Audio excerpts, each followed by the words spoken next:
Triangular prism we'll do is one where the altitude is actually an edge to the prism.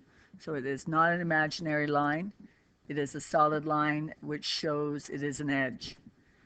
Remember in class, if the right angle is not following the horizon, a good idea is to turn your paper to make it follow the horizon so you don't get mixed up on who's the base, who's the length, or the slope.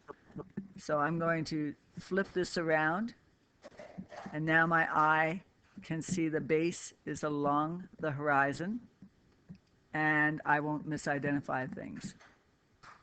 So we'll put some values on this. We'll call this base. This is the base. Pen is not writing. And we'll call that 6. We'll call the altitude. So that's the altitude going up from the base at the 90-degree angle. We'll call the altitude 7. And this is our slope.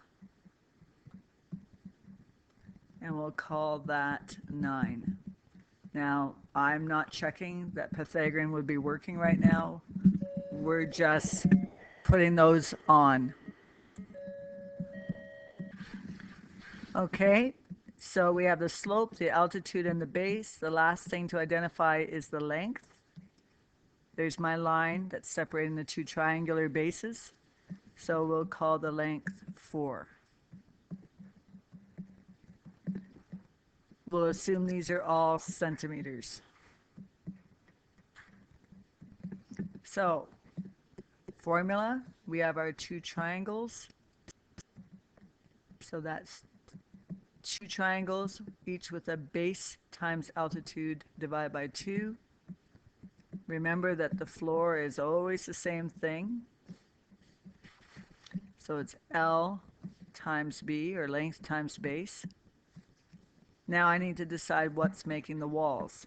Since the altitude is a real edge, that back wall that we can't see is the altitude times the length. So as usual, the length is always going to be part of every wall. And this time, the back wall is the length times altitude.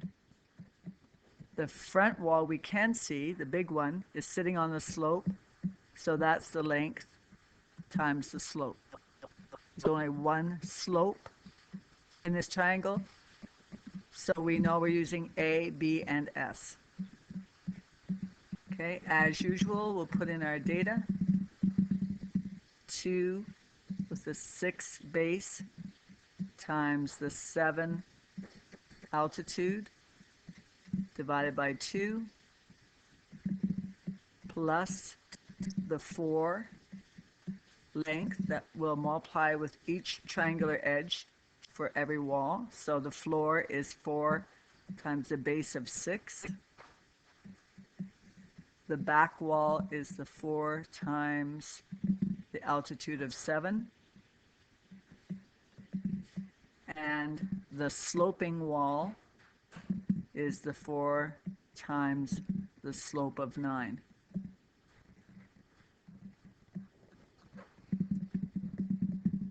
Now to do our calculations, I'm not going to use the 2's this time, I'm going to cancel them.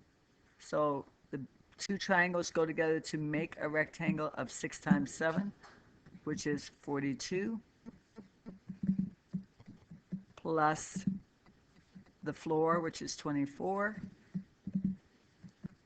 plus the back wall, which is 28, plus the sloping wall, which is 36.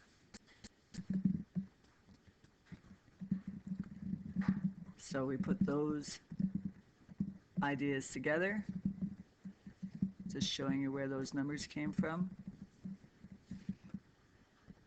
So altogether we have